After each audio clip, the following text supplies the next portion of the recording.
Great morning being here. Appreciate everybody coming to worship the Lord. So a few weeks ago, I was at Vanderbilt doing this peer preaching coaching program. And it had a different name, but I can't really say the complex name they gave it, so it would sound more prestigious, but it was essentially how ministers can preach better. And I thought I needed all the help I could get, so I signed up for this program, and it was a week intensive program. Now, what I learned was it didn't really teach me how to preach better, so don't get your hopes up. It did teach me, though, about what you are hearing me and how I communicate and how my language, how I present myself affects the congregation. So all these preachers were in this room, and they would tell us kind of a sermon and then a case study. So it was preaching character formation and preaching formation. But in the conversation, you were not allowed to give advice. You couldn't try to fix the person or save them from themselves. This was really hard for us ministers. Because really, that's the business we're in. If you come and see me, I want to give you advice. I want to fix something, and aren't we supposed to save you? So all of these conversations were very taxing for us ministers. But then I noticed a shift. All of a sudden, we would go from trying to work with the person and asking them questions so they could process for themselves, but then we could give affirmative statements. That means that I could say something encouraging to you about your conduct in your preaching. All of a sudden, you started to see everybody cry. Now, there was a ton of tears. It was the most tears I've ever experienced in one room in 1 week. And here were all these individuals, and they were all mostly PhD preachers, preaching in some of the largest churches in our nation. And it meant so much for them and for myself to have people say, "You're really talented in this area. I really appreciated how you said that." And I realized how much preachers are insecure and how much we enjoy praise. There's all these ministers in the room wanting to hear just some nice words spoken. As we continue our series on Become, I am taking each letter of Become, and we looked at Become last week and why we need to become like Jesus Christ. I'm going to talk about this week encouragement and how we can encourage one another. In this context of Colossians 4:3-6, let's read it and see what Paul tells us and how we can season our language with salt. At the same time, pray also for us, that God may open to us a door for the word, to declare the mystery of Christ, on account of which I am a prisoner, that I may make it clear, which is how I ought to speak. Walk in wisdom toward outsiders, making the best use of the time. Let your speech always be gracious, seasoned with salt, so that you may know how you ought to answer each person. Now, in this context, Paul is giving some valuable information on how to reach outsiders in the church. So imagine yourself coming from a Jewish background or from a cultic background. And all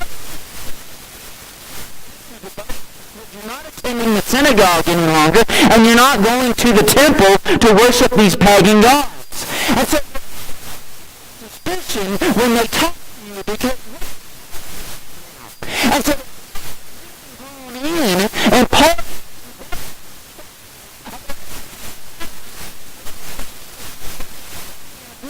and if you're not, you may say something that may be very detrimental to you. So in the context, he's saying be careful about how you talk to non-Christians, but also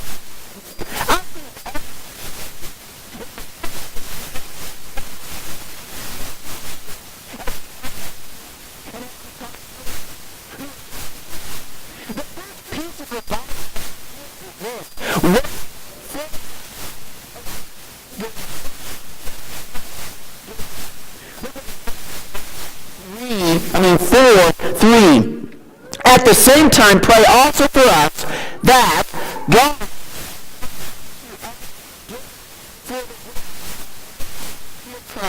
on account of which I am a prisoner. Now, what is amazing is he uses this terminology of open door.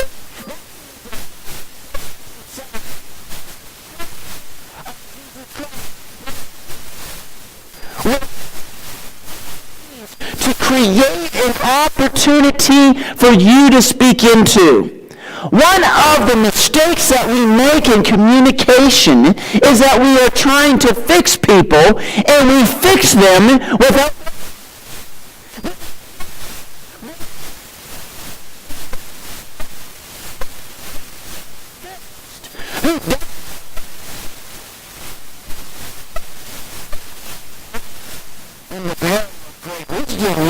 Padawan. And I will tell you what you need to do in order to solve. I didn't invite this in. Anytime you insert yourself into somebody's life and they're not requesting it, you are forcing something on them, and they typically will not respond well with it. You may be saying the truth, but they may not be listening to that truth. And so Paul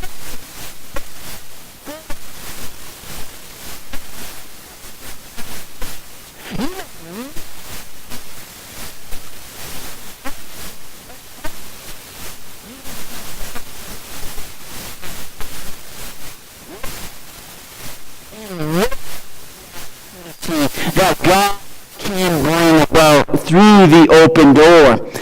This is the message of Matthew chapter 7, verses 1 to 6. Look what he says here. Judge not that you be not judged, for with the judgment you pronounce, you will be judged, and with the measure you use, it will be measured to you. Why do you see the speck that is in your brother's eye, but do not notice the log that is in your own eye?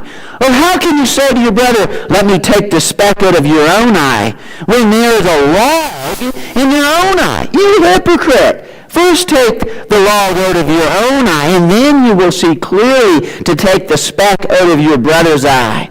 Do not give dogs what is holy, and do not throw your pearls before pigs, lest they trample them underfoot and turn and attack you. There is wisdom in waiting for the appropriate opportunity to make a judgment. Now, I want to prove this.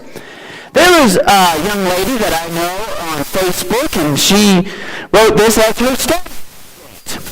And I wanted to use this as an example to insert yourself into a situation. She writes, "Dear old ladies at Walmart, not so quietly whispering about how I am pregnant out of wedlock. You are mistaken. I am very happily married, but my fingers are just too fat to get on my wedding rings on these days. Thanks for the reminder." Now imagine these ladies who are at work, and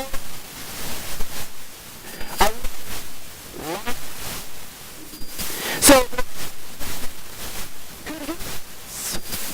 they did not know. They did not know.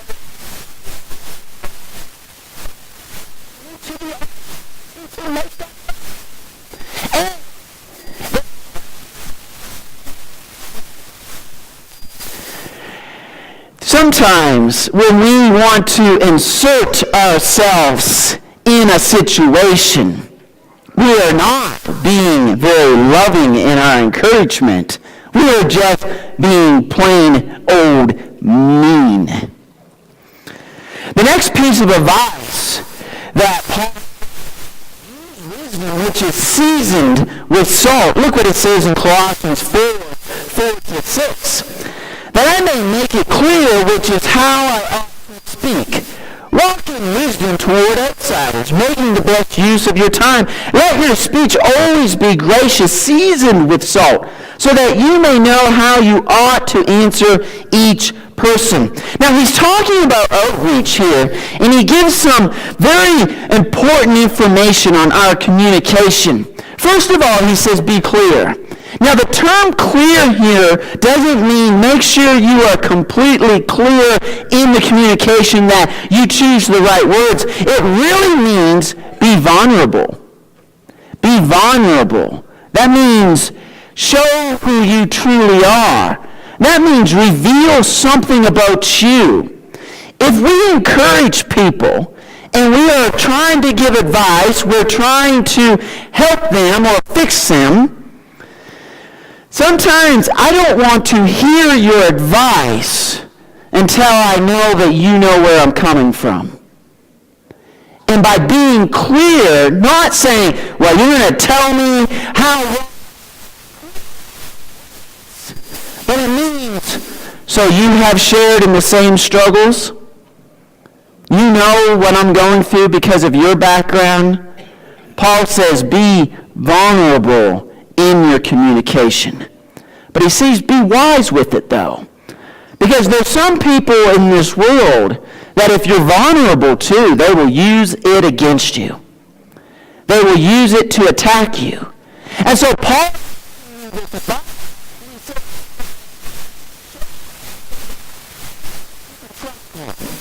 don't just trust anybody, but make sure they have the care in your vulnerable self, that you can know that they will not use it to hurt you. So be wise in your communication and in your conduct. He also talks about this idea of making sure that you can discern when to speak up and when to stay silent. I think some of the worst people in the world struggle with this. We need to be careful about communicating with. There's some people that if you tell them a story, they're going to tell everybody else. But there's other people that so are mistrusting that they can't trust anybody.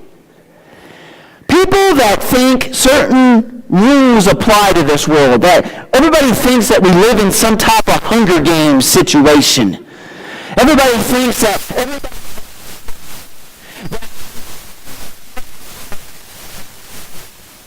I don't believe that's the case. If you want to have great communication, if you want to have great friends, don't think everybody in the world is out to get you. That's not the way the world works. The world is a beautiful place. We are living in a Christian age, and we have Christian build strong things. The first thing is that in their communication. They're never going to really reveal themselves. And the people that believe that every relationship is a means to an end. As a minister, and since I'm giving you advice, people who see relationships as a means to an end have a lot of work to do. And they are the ones to hurt you. Paul would say, be wise in your conduct with them. But most people, all they want to do is be loved, and to be loved in return. He gives two pieces of advice. He says, first of all, be gracious in your speech. So if you want to encourage people, be kind. Speak that which is truth and that which builds. A lot of times, you've got to wait for the open door to say something critical. There may be a time, but you got to wait for that time sometimes. But when you encourage people, be kind, speak that which is true and that which builds. But then use a little salt. People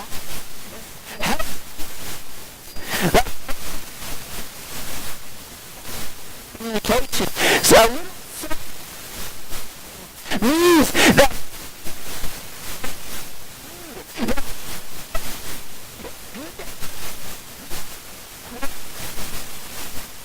people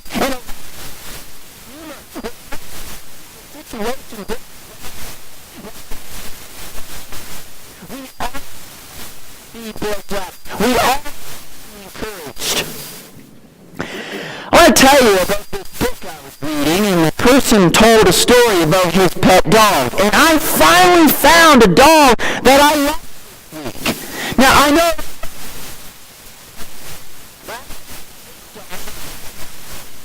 this dog, and the person said words to this dog, and I said, that's the dog that I could own. But in this book, he was telling the story about how he let a friend stay at his apartment, and his friend had a party while he was there. And he noticed when he got back home, every evening he would start cooking. And his dog, Lucy, would go and run into the bedroom and hide kind of under some of the pillows. And he would go in, and the dog seemed very timid. And usually Lucy, the dog, would stay in the kitchen and just be there waiting for some table scraps. Well, he cooked the next night and the next night and the next night. And every night, his dog that was always in the kitchen would go into the bedroom and hide in the pillows. He started trying to piece what was happening. He realized maybe somebody, when he was gone, was trying to teach his dog a lesson. That maybe a dog shouldn't come into the kitchen. Maybe the dog shouldn't be trying to get the table scraps. And he said every time he pulled out the pots and pans, that's when the dog would run into the bedroom. And he could only imagine, and he only speculated that perhaps maybe somebody tried to teach his dog a lesson. And maybe they hit his dog with one of those pots and pans. And now the dog is afraid. The dog is scared. He said it took him about a few weeks, but every time he'd get it out, the pots and pans, and the dog would run into the bedroom. He said he would have to go into the bedroom, and then he'd give the dog a good belly rub. And finally, the dog felt better. Made me start thinking, I think we all need a good belly rub sometimes. Because in encouragement and in our words, I think sometimes people have seriously hurt us with their words. People have inserted themselves into our lives in such a way that their words were not healing. Their words were very painful. Those words were like a pot and pan against us. And now we're afraid. We're afraid to be hurt some more. But I also found that people who use good, gracious words, seasoned with salt, they build us up. They give that good old belly rub. And then you feel great about life. You feel like people are good, that the world is a good place, that people want to build you up. People want to know you. And so I want to encourage you as we focus on becoming like Jesus Christ, there's much more need in this world for good old verbal belly rubs than in this world for people to pull out pots and pans and hit each other with words. And so I encourage you, build people up this week. Use your words to bring joy, to build people up. Because I think at the end of the day, we all need encouragement. Jesus Christ came to earth and he built up a lot of the people that nobody built up in society. And some of those kind words that he spoke really encouraged them and helped them to be better people. He says, if you will come and believe in him, confess your sins, repent of your ways, and be baptized, you rise up out of that water to newness of life. And you can do so. Maybe if the real response this week is, who can you encourage? Who can you give a belly rub? And I know everybody's going to come and rub my belly after the end of this lesson. But who can you do it metaphorically for? That's the response. That's the invitation. And why don't you do so as we stand and sing the invitation song. When